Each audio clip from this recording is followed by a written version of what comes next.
ఒక్కొక్క శ్లోకం చెప్తే ఇంతంత దర్శనం చేయించేస్తారు శంకరాచార్యులు వారు. అందుకని అంటారు, అక్కడికి వెళ్ళారు నివృత్తి చండాంశ. శంకరుడు భోజనం చేసేసాడు. శంకరుడు ఆనందంలో వీటిని కొట్టేస్తున్నాను నేను. శంకరుడు భోజనం చేసేస్తే ఎవరికి సంతోషం? పార్వతీదేవి యొక్క పాతివ్రత్యాన్ని నిరూపిస్తోందని. అందుకని భోజనం చేయగా మిగిలినటువంటి భుక్తశేషం పిల్లలు తినకూడదా? తినకూడదు. ఎందుకని? ఆయన భోళాశంకరుడు వాళ్ళని ఇచ్చేసాడు. ఎవరికి ఇచ్చాడు? కన్నబిడ్డలు కాదుట ఆయన తిన్నాక తినేది. చంద్రుడు తినాలని ఆజ్ఞించాడు ఆయన. ఎందుకు చంద్రుడు తినాలని అంటే, నేను మీకు ఆ చంద్రుడి గురించి ఒక్క మాట చెప్పవలసి ఉంటుంది. ఇక్కడ పెరియ పురాణంలో చెప్పారు. రమణ మహర్షికి మహా ఇష్టం ఆ చంద్రుడి వృత్తాంతం అంటే. చంద్రుడు కూడా మనలాగే పుట్టాడు పాంచభౌతిక శరీరంతో. ఆయన పూర్వనామధేయం విచార శర్మ. ఆయన వేదం చదువుకునేవాడు. ఒక రోజున ఆవుల్ని తోలుకుంటూ వెడుతున్నాడు. ఆవుల్ని కాచే ఆయన తీసుకెడుతూ ఒక ఈనిన ఆవు దగ్గరికి వెళ్ళాడు. ఈనిన ఆవుకి దగ్గరికి వెళ్ళకూడదు. అలా వెడితే ఆ దూడకి మనం ఏదో ఇబ్బంది చేస్తామన్నది రక్షించడానికి మనల్ని పొడుస్తుంది. తప్పు వాడిది. వెడితే అది కొమ్ము విసిరింది. నా మీద కొమ్ము విసురుతావా అని ఆ గోపాలకుడు ఆ ఆవుని కర్ర పెట్టి నడుం మీద కొడుతున్నాడు. వేదం చదువుకుంటున్న విచార శర్మ పరుగు పరుగున వచ్చి, ఆవుని కాయడం అంటే ఇది కాదురా, కొట్టడం కాదు. ఆవుని కాయడం అంటే ఆవుని కాపాడడం. నీకు చేత కాదు ఆవుల్ని కాయడం, నేను కాస్తాను ఆవుల్ని. ఇది పరమ పవిత్రమైన వృత్తి, నేను చేస్తానని వెళ్ళాడు విచార శర్మ. అంత వేదం చదువుకున్నవాడేమో, జగత్తునందు ఏ వస్తువుని ఎలా చూడాలో తెలుసున్నవాడేమో, ఆయన ఆవుల్ని ముట్టుకునేటప్పటికీ అవి అమృతం కింద పాలు పట్టేసేవిట. లోపల పట్టి వెళ్ళిలా పొదుగు ముట్టుకుంటే చాలట చెంబుడు పాలిచ్చే ఆవులు 4 బిందెల పాలిచ్చేయడం మొదలెట్టే. వాటికి అలా ఇంటికెళ్ళి యజమానులకు పాలిచ్చే తృప్తి పోయింది కొన్నాళ్ళకి.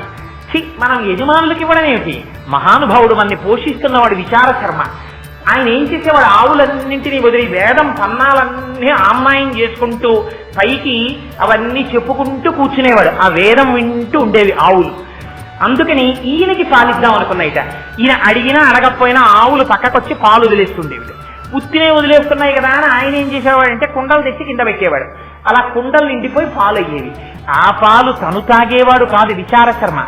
వెంటనే ఆ పక్కనున్న ఏటిలో స్నానం చేసి ఇసుకతో గుడి కట్టేవాడు. అందులో ఇసుకలింగం తయారు చేసేవాడు.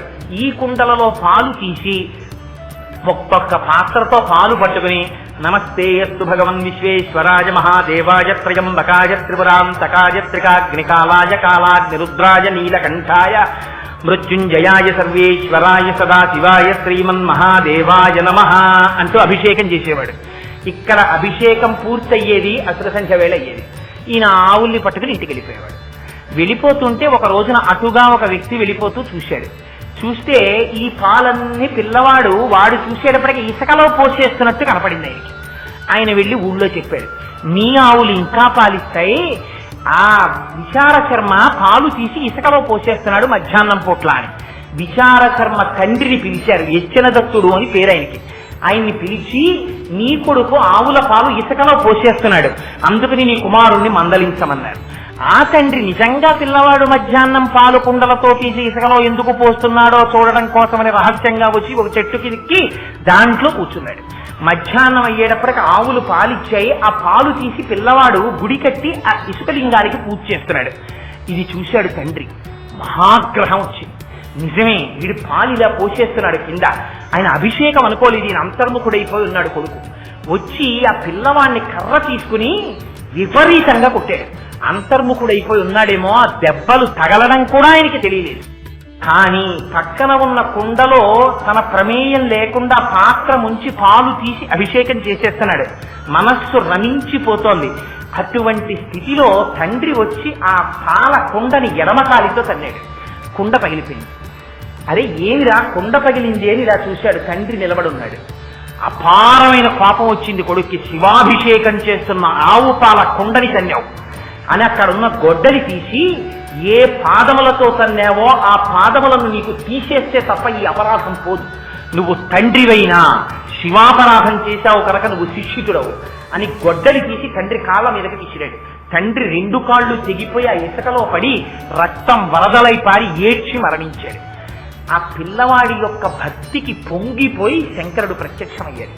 ప్రత్యక్షమై, విచార శర్మ నీకు దివ్యదేహం ఇస్తున్నాను, నా కోసం ఇంత గొప్ప పని చేశావు కాబట్టి ఇవాళ నుంచి మా కుటుంబంలో నిన్ను 5వ వాడిగా తీసుకుంటున్నాను. నా కోసం ఆవు పాలతో ఇంత తాదాత్మ్యంతో అభిషేకం చేశావు కనుక ఇవాళ నుంచి నా కొడుకులకి కూడా లేని అధికారం నీకిస్తున్నాను. నేను భోజనం చేసిన తరువాత మిగిలిన పదార్థాలు నా కొడుకులు కూడా ముట్టుకోవడానికి వీల్లేదు, నువ్వు తినాలి. నీకు చూపించి నువ్వు తినేసిన తర్వాత నువ్వు తీసుకెళ్ళమని అనుగ్రహిస్తేనే వాళ్ళు తీసుకోవాలి. అందుకని నీకు వరం ఇస్తున్నానన్నాడు. ఇవాళకి మనం శివాలయంలో ఏమిటో తెలుసా అండి, తెలియక శివ నిర్మాల్యం అని వదిలేస్తారు. చంద్రుడికి చూపించి తెచ్చుకోవాలి. అక్కడికి వెళ్ళి ఇలా కొడుతుంటారు ఆయనకి చెవుడని. ఆయనకి చెవుడు కాదు, ఆయన ఎప్పుడు ధ్యానం చేస్తూ ఉంటాడు. ఆ శివాలయంలోకి వెళ్ళి ఆయన చెవుడు చెవుడు అని మీరంటే లేనిపోని పాపం మూట కట్టుకున్నట్టు. చిటికెల చండీశ్వరుడు అని పేరు ఆయనకి. ఆయన ఎప్పుడు భావ సమాధిలో ఉంటాడు. అందుకని మీరు వెళ్ళి ఇలా చిటికెయ్యాలి. వేస్తే ఆయన మహాగ్రహంతో కళ్ళు విప్పుతాడు. ఎందుకు చిటికేశావురా అని. అప్పుడు మీరు శివుడి యొక్క నిర్మాల్యం చూపించాలి. వెంటనే స్వామికి సమర్పించానండి, ప్రసాదం ఇచ్చారు, మీరు అనుగ్రహిస్తే పట్టుకెడతానని. ఆయన అదే పనిగా శివుడి దగ్గర వదిలేసినవన్నీ ఆయన తినడం. ఆయన తీసుకెళ్ళరా అంటారు. ఆ చండీశ్వరుడు అనుగ్రహిస్తేనే ఫలితం వస్తుంది. అందుకని ఆయన్ని తలుచుకుని నిర్మాల్యం పక్కన పెట్టాలి. అది గభాలను వెళ్ళి ముట్టుకు తినకూడదు. చండీశ్వరుడు ఇంకా తీసుకున్నాడో తీసుకోలేదో, వీళ్ళు కంగారులో ఉన్నారు అమ్మవారి దగ్గరికి వెళ్ళడానికి. అందుకని నివృత్యై చండాంశ త్రిపురహర నిర్మాల్య విముఖై. అబ్బా లడ్లు ఎంత బాగున్నాయో కానీ చంద్రుడు తినాలి అన్నా కూడా ఇంగిలి తీసేసినట్టే మనస్సుతో. అందుకన్నట్టు చూడకుండా మనస్సు ఇలా తిప్పేశారు. తల తిప్పేసి ఇన్ని రహస్యాలు చెప్తారండి మహానుభావుడు శంకరులు. అందుకని త్రిపురహర నిర్మాల్య విముఖై విశాఖేంద్రోపేంద్రో శశి విశద కర్పూర శకలం. పరిగెత్తుకుంటూ అమ్మ అంతఃపురంలోకి వచ్చేసారట. అమ్మ అంతఃపురంలో కూర్చొని తాంబూలం వేసుకుని ఉంది. అమ్మ తాంబూలం అమ్మవారు వేసుకుని ఉన్నది అంటే భోజనం చేసినట్ట భోజనం చెయ్యనట్ట ఈ మాట మీరు అడగకూడదు, నేను చెప్పకూడదు. ఇందాకే చెప్పా, అమ్మ అన్నం తిందా అని అడగకూడదు. అమ్మకి అన్నం నువ్వు పెట్టడమే తప్ప, అమ్మ చేతి అన్నం నువ్వు తినడమే తప్ప నేనమ్మకి అన్నం పెట్టానో ఎప్పుడూ అనకూడదు. ఎప్పుడైనా జీవితంలో కోరుకోవలసింది ఒకటే, మా అమ్మ చేతి అన్నం నేను తింటున్నానండి ఇంకానని చెప్పుకోవాలి. మా అమ్మగారు ఏడాదికి 6 నెలలు మా దగ్గర ఉంటారండి, మేము చూస్తాం ఈ 6 నెలలు అన్నవాడు దేశద్రోహి కాడు, జాతిద్రోహి. అటువంటి వాణ్ణి సర్వేశ్వరుడు కూడా రక్షించాడు. అమ్మకి నువ్వన్నం తింటే అమ్మ చేతి అన్నం తినే అదృష్టం నీకు దక్కింది ఇంకాను, అందుకు నువ్వు పొంగిపో. అందుకని అమ్మవారికి నైవేద్యం పెడితే అమ్మ దృష్టితో పొంగిపోతుందంతే. అందుకే అమ్మ ప్రసాదం అమ్మ ప్రసాదమే.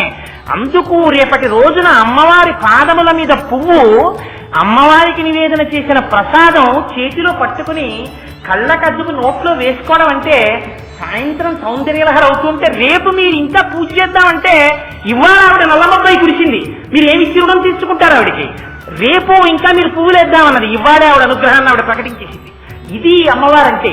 అందుకని అదిగో ఆ తల్లి గురించి చెప్తూ శంకరులు అంటారు, లోపలికి వచ్చేసేటప్పటికి తల్లి ఏం చేస్తోందిట, తాంబూల సంసేవనం చేస్తోంది. ఎందుకు తాంబూలము నములుట, ఏం భోజనం ఎలా చెప్పలేదో తాంబూలం అలా చెప్పకుండా ఉండొచ్చు కదా. శంకరాచార్యులు వారు, వ్యాసుల వారు చెప్పారు తాంబూలం వేసుకుందమ్మని, శంకరాచార్యులు వారు చెప్పారు. ఎందుకు ఆ మాట చెప్పడం, ఆ తాంబూలము వేసుకున్నది అన్న మాట వాడితే 2 అర్థములు స్ఫురిస్తాయి. ఒకటి, ఆవిడ సుమంగళి, సుమంగళి అయినటువంటి స్త్రీ తాంబూల సేవనం చేస్తుంది. అందుకే తాంబూలం ఇవ్వడానికే ఎక్కువ తాపత్రయపడతారు తెలుసా అండి. భోజనం పెట్టిన కన్నా కూడా శాస్త్రం తెలుసున్న వాళ్ళైతే